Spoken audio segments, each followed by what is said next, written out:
नमस्कार साथीहरु। धेरै साथीहरुलाई अहिले ड्राइभिङ लाइसेन्स भर्दाखेरि समस्या आएको छ भन्नुभएको छ। स्पेशल चाहिँ 8 क्याटेगोरी र त्यसको समाधान के हो र त्यसलाई चाहिँ हामीले कसरी रिपोर्ट गरेर चाहिँ त्यसको समाधान गर्न सक्छौं त्यस बारेमा भिडियो बनाइसकेको छु। तर पनि अब तपाईहरुले रिपोर्ट गरिसकेपछि के आउँछ भन्ने कुराहरु तपाईलाई थाहा नहुन पनि सक्छ। जस्तो रिपोर्ट हामीले गरिसकेपछि हाम्रो समस्याहरु के छ भन्ने कुराहरु त्यहाँबाट 2 घण्टा वा 1 दिन भित्र चाहिँ तपाईको यो समस्या छ भनेर चाहिँ उसले देखाउँछ। म तपाईहरुलाई स्क्रिन शेयर गरेर पनि त्यो देखाउन चाहन्छु। तपाईहरु चाहिँ dotm.gov.np मा जानु यस्तो इन्टरफेस हुन्छ र तपाईले त्यसलाई आफ्नो लगइन गर्नुपर्ने हुन्छ। लगइन गर्नको लागि यहाँ क्लिक गर्नुहोस् अनि एप्लिकेसन लगइन भनेर आइडी राख्नु हुन्छ। त्यहाँ चाहिँ तपाईले आफ्नो युजर नेम र पासवर्ड हालेर लगइन गर्नुहोस्। लगइन गरिसकेपछि अब जस्तै तपाईको समस्या आइसकेपछि तपाईको यहाँ एप्लिकेसन रिपोर्टहरु देखि ल्याएर धेरै कुराहरु चाहिँ यहाँ नदेखाइसकेपछि त्यसलाई कसरी हामीले रिपोर्ट गर्न सक्छौं त्यस सम्बन्धीको भिडियो चाहिँ मैले बनाइसकेको छु। माथि आई बटनमा पनि आएको होला, त्यो चाहिँ गएर तपाईहरु भिजिट गर्न सक्नुहुन्छ। र त्यो भइसकेपछि अब तपाईको समस्याहरु तपाईको प्रब्लमहरु के थियो, तपाईको मिस्टेकहरु के थियो भन्ने कुराहरु यहाँ चाहिँ आएको हुन्छ। जस्तै यहाँ भनेको छ your citizenship profile detail has been rejected भनेको छ, योर पासपोर्ट डिटेल त्यस्तै भन्ने कुराहरु चाहिँ आएको हुन्छ। र अब यहाँ हामीले सुरुमा चाहिँ रिपोर्टमा गर्ने प्रब्लम समस्याको रिपोर्ट चाहिँ गरेको हुन्छ र त्यो गरिसकेपछि करिब 2 घण्टा वा 1 दिन भित्रमा चाहिँ यस्तो तपाईहरु के प्रब्लम रहेको छ यो चाहिँ तपाईको यहाँ देखाउँछ। अब चाहिँ हामीले यो आइसकेपछि के गर्ने भन्दाखेरि जस्तै यो हाम्रो पहिला चाहिँ खुलेको थिएन। जस्तै यस्तै चाहिँ हाम्रो यो ब्लक थियो, अहिले चाहिँ खुलेको छ र यहाँ गएर आफ्नो पर्सनल डिटेलहरु चाहिँ तपाईले राख्न सक्नुहुन्छ। जस्तै सुरुदेखि यहाँ चाहिँ आफ्नो नामहरु तिनी सम्पूर्ण डिटेलहरु राखिसकेर अनि यहाँ चाहिँ अब तपाईको सम्पूर्ण डिटेलहरु चाहिँ राख्न सक्नुहुन्छ। र राखिसकेपछि माथि अब ब्रोड ग्रुपहरु देखि ल्याएर सबै कुराहरु यहाँ राख्न सक्नुहुन्छ। र यहाँ राखिसकेपछि यहाँ तपाईको ड्राइभर लाइसेन्स छ भने यसलाई यस गरेर अनि यसलाई यहाँ सबमिट गर्नुहोस्। यस गर्नुहोस् र त्यसपछि सबमिटमा क्लिक गर्नुहोस्। सबमिटमा गरिसकेपछि यहाँ चाहिँ तपाईको यस्तो विवरणहरु आउँछ। एकचोटी चाहिँ तपाईले ठीक छ कि नै भनेर चाहिँ चेक गर्नुहोस्। ठीक छ भनेपछि यहाँ टिक लगाएर चाहिँ यहाँ सबमिट क्लिक। तर यति गरिसकेपछि अब तपाईको नेक्स्ट स्टेपमा जान्छ। Profile update now fill up your address भनेको छ। र यहाँ चाहिँ तपाईले पर्मानेन्ट एड्रेस तपाईको कहाँ हो त्यो चाहिँ चुज गर्नुपर्ने हुन्छ। पर्मानेन्ट जहाँ हो त्यो चाहिँ तपाईले चुज गर्नुहोस्। म चाहिँ सम्पूर्ण विवरण हाल्न लागिरहेको छु। म भने चाहिँ सेम एज पर्मानेन्टमा क्लिक गर्नुहोस्। यति गरिसकेपछि यसलाई सबमिट गर्नुहोस्। ठीक छ कि नै एकचोटि चुज गर्नुहोस्। ठीक छ भने यसमा टिक गरेर यसलाई सबमिट क्लिक गर्नु होला। 07 चाहिँ लेख्नु हुँदैन, 7 मात्र लेख्नु होला। सबमिट गर्नुहोस्। त्यसपछि टिक गरेर सबमिट क्लिक गर्नु होला। यति भइसकेपछि अब सिटिजनशिपको हकमा चाहिँ तपाईको जुन बेसिक इन्फर्मेसनहरु के छ त्यो चाहिँ यहाँ सिटिजन नम्बरहरु चाहिँ हाल्नुपर्ने हुन्छ। सिटिजन नम्बर तपाईको जे छ त्यो चाहिँ एक्ज्याक्ट रूपमा चाहिँ हाल्नु होला। नागरिकता किसिम चाहिँ के हो भन्ने छ, वंशज जन्म अनि वंशजमा हाल्नुस्।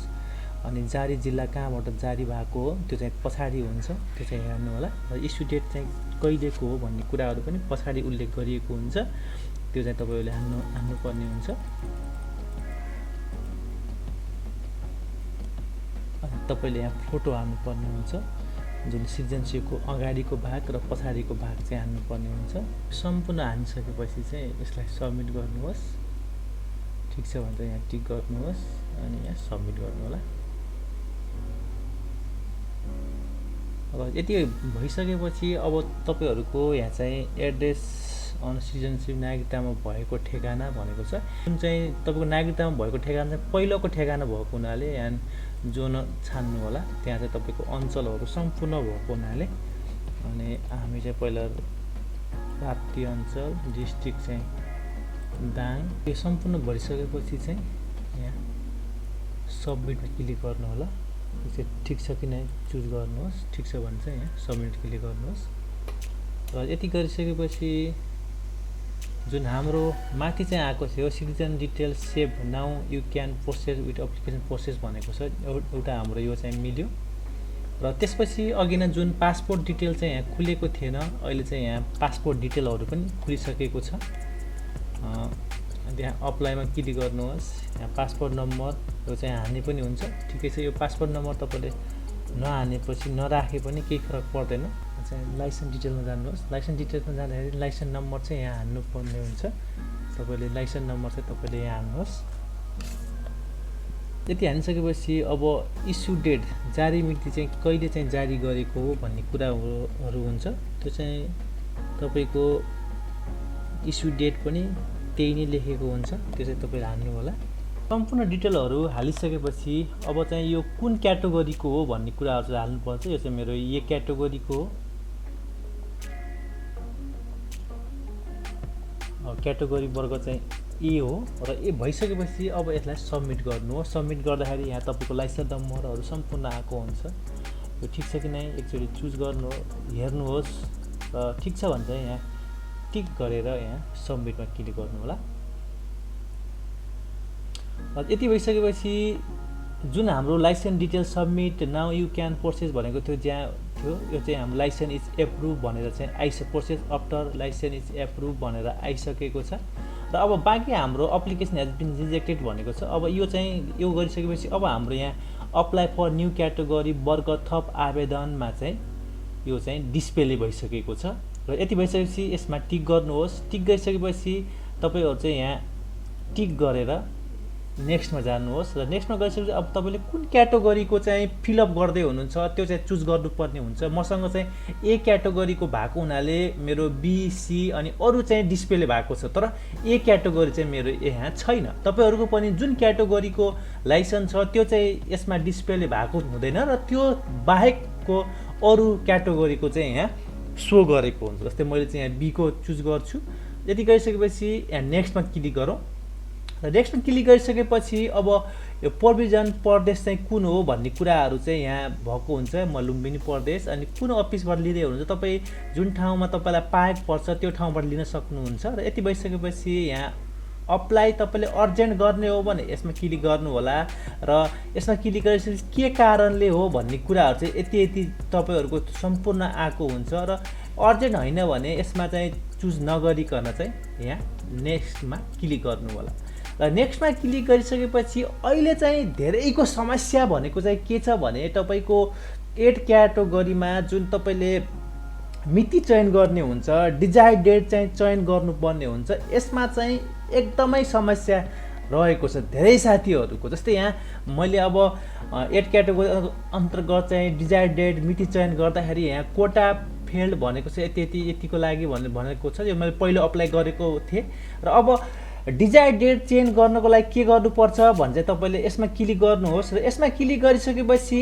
एउटा तपाईँले ध्यान दिनुपर्ने कुरा चाहिँ के छ भने जुन हाम्रो यो रातो अक्षरहरू आएको हुन्छ यो रातो अक्षर भनेको फुल भएको जुन फुल भएको हो त्यो चाहिँ हो जस्तै यहाँ 10, 11, 13, 14, 17, 18 अनि 24 यिनीहरू आएको छ यो भनेको फुल भएको र तपाईको जुन जस्तै मैले यहाँ 12 मा गरे भने पनि कोटा खाली छ 15 मा गरे भने छ जस्तै मैले 12 मा क्लिक गर्छु भनेपछि तपाईको 12 मा पनि मेरो कोटा खाली रहेको हुन्छ जस्तै यहाँ 12 नगरेर मैले यहाँ 23 मा क्लिक गर्छु र 23 मा क्लिक गर्दाखेरि अब मेरो टोटल कोटा भनेको 90 हो बुक कोटा चाहिँ 10 भएको छ रिजर्भ कोटा 4 र एभाइलेबल कोटा चाहिँ 76 छ मैले चाहिँ अहिले 24 गतेकोलाई चाहिँ मैले चुज गरेको छु र यति 24 नगरेर अब यो भन्दा म अगाडि जाने हो भने जस्तै यहाँ मेरो 19 को लागि पनि खाली छ म 19 मा क्लिक गर्छु र नो एनी कोटा इन्फर्मेसन या सिलेक्ट डेट चेन्ज गरेको मितिका लागि कुनै पनि कोटा सूचना छैन भनेर भनेको हुन्छ र त्यसैगरी तपाईँ 20 मा जानुभयो भने पनि अब रिजर्भ कोटा यति छ एभाइलेबल कोटा चाहिँ 67 भएको हुनाले मैले 20 गतेकोलाई चुज गरेँ र यति गरिसकेपछि यहाँ चाहिँ अप्लाईमा क्लिक गर्छु र अप्लाईमा क्लिक गरिसकेपछि यहाँ ओटिपी कोड चाहिँ भनेको छ र त्यो ओटिपी कोड चाहिँ मेरो यहाँ मोबाइलमा चाहिँ आउनु पर्ने हुन्छ एकछिन म यहाँ वेट गर्दैछु केही समयपछि जुन मैले चाहिँ हालेको थिएँ त्यो नम्बरमा चाहिँ मेरो यहाँ आउँछ। एकछिन म वेट गर्दैछु।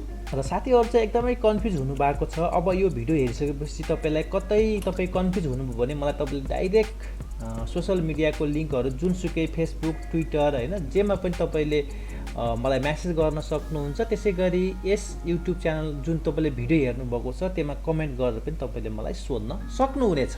अब चाहिँ हामी ओटिपी कोडको पर्खाइमा छौँ र केही समय वेट गरौँ।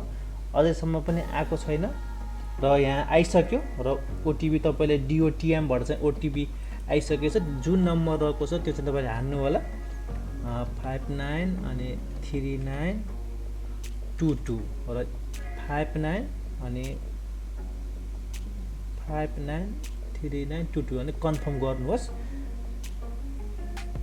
र यति गइसकेपछि कोटा हेज बिन रिजर्भ भनेको छ for the select data please wait few moment to prepare reference number भनेको छ। र हाम्रो केही समयपछि रिफरेन्स नम्बर चाहिँ आउँछ र त्यो समयको लागि चाहिँ हामीले त्यस समयसम्म चाहिँ हामीले वेट गर्नुपर्ने हुन्छ। र एकचोटि यसलाई म रिफ्रेस गर्छु। रिफ्रेस गरिसकेपछि यो driving licence application has been confirm for 69 3 महिना 20 गतेको लागि download application and visit office on selected date भनेको छ। यहाँ चाहिँ तपाईँले मार्क यति पनि रहेको छ र जुन तपाईँको यो प्रिन्ट एप्लिकेसनमा गएर तपाईँले यसरी चाहिँ टिक गर्न सक्नुहुन्छ। जस्तै प्रिन्ट एप्लिकेसन गर्नुहोस् र यो जुन छ यो कारको लागि जस्तै एप्लिकेसन नेम पशुपतिजी भनेर यसरी आएको छ।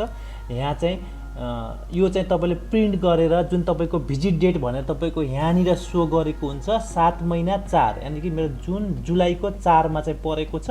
र यहाँ तपाईँ जानुपर्ने जसको लागि तपाईँलाई एउटा फोटो चाहिन्छ र तपाईँ लानुपर्ने कुराहरू के हुन्छ भने ओरिजिनल एन्ड फोटोकपी सिटिजनसिप नागरिकताको चाहिँ तपाईँको ओरिजिनल र फोटोकपी लगेर जानु होला। त्यसै गरी लाइसेन्सको फोटोकपी र ओरिजिनल र तपाईँ त्यहाँ जाने डेटमा चाहिँ जुन डक्टरबाट प्रोभाइड गरेको मेडिकल रिपोर्ट जुन चाहिँ यातायात कार्यालयको अगाडिमा नै त्यो रहेको हुन्छ त्यो लगेर चाहिँ तपाईँ जानुपर्ने हुन्छ जुन यो भिजिट डेटमा। र यसलाई सेभ गर्छु मैले। यति भइसकेपछि तपाईँको यसरी चाहिँ तपाईँको जुन समस्या आएको थियो त्यो समस्या जुन मेरो अब यो application has been submitted with reference number चाहिँ यति भनेको छ। यसलाई चाहिँ म यो रिफरेन्स नम्बर रहेको छ यसलाई पनि तपाईँले टिपेर राख्नु होला। पछि तपाईँले यो रिफरेन्सको नम्बरको सहायताबाट तपाईँको प्रोसेस के भइरहेको छ त्यो कुराहरू चाहिँ तपाईँले थाहा पाउन सक्नुहुनेछ। आजको यो भिडियो तपाईँलाई कस्तो लाग्यो र कहीँ कतै तपाईँ कन्फ्युज हुनुभएको छ भने मलाई डाइरेक्ट म्यासेज गरेर चाहिँ सोध्न सक्नुहुन्छ वा यो कमेन्ट बक्समा चाहिँ तपाईँले सोध्न सक्नुहुनेछ भन्दै आजलाई बिदा चाहन्छु। होस् त नमस्कार। तपाईँको दिन शुभ रहोस्। जय नेपाल।